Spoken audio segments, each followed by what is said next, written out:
Guten Tag, wie Hallo? heißen Sie? Ich bin Hansen. Können Sie etwas erzählen über Ihre... Ja. Wir bauen ein pedalbetriebenes Amphibienfahrzeug, was in 2019 wollen wir damit durch Alaska fahren. Es ist quasi nur durch Menschenkraft betrieben und kann über Seen, Flüsse, über Schnee und Eis fahren. Und wir wollen insgesamt in 6 Monaten 4000 Kilometer damit zurücklegen. Wir werden in dem Fahrzeug auch schlafen. Das ist ein relativ utopisches Projekt, aber wir versuchen es trotzdem mal. Wie lange haben Sie das gemacht? Wir haben 2016 mit der Planung angefangen und dann Anfang dieses Jahres haben wir eigentlich die Teile bei Metallbauern zum Teil in Auftrag gegeben, zum Teil selber gebaut. Und dann haben wir im April 2018 die Teile bekommen und zusammengebaut. Und der Bau ging dann relativ schnell. Das war ein Monat, 1,5 Monate war das Ding zusammengebaut. Aber es ist halt sehr lange Planungszeit davor gewesen. Wie viel kostet haben Sie investiert? Selber haben wir schätzungsweise vielleicht 5.000 Euro investiert, 5.000 bis 10.000 Euro.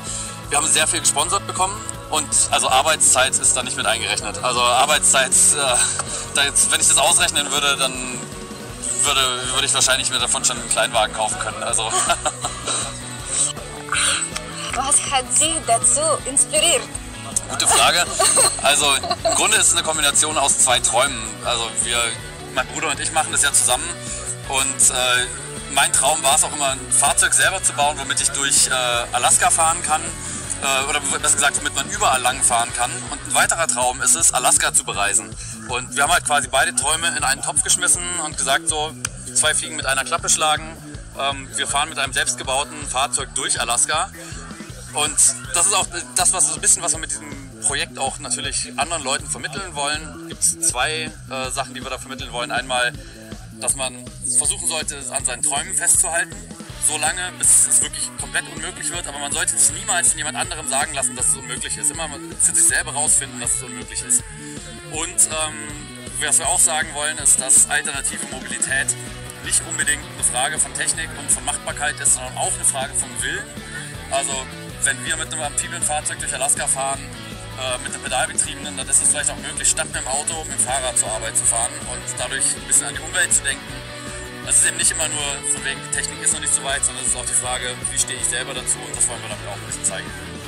Aber in Alaska ist es kalt und das alles von Metall. Ja, auf jeden Fall, sehr gut erkannt.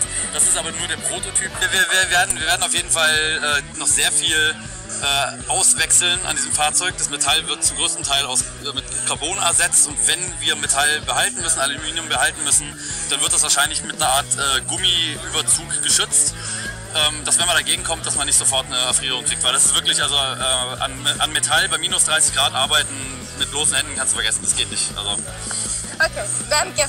Sehr gerne.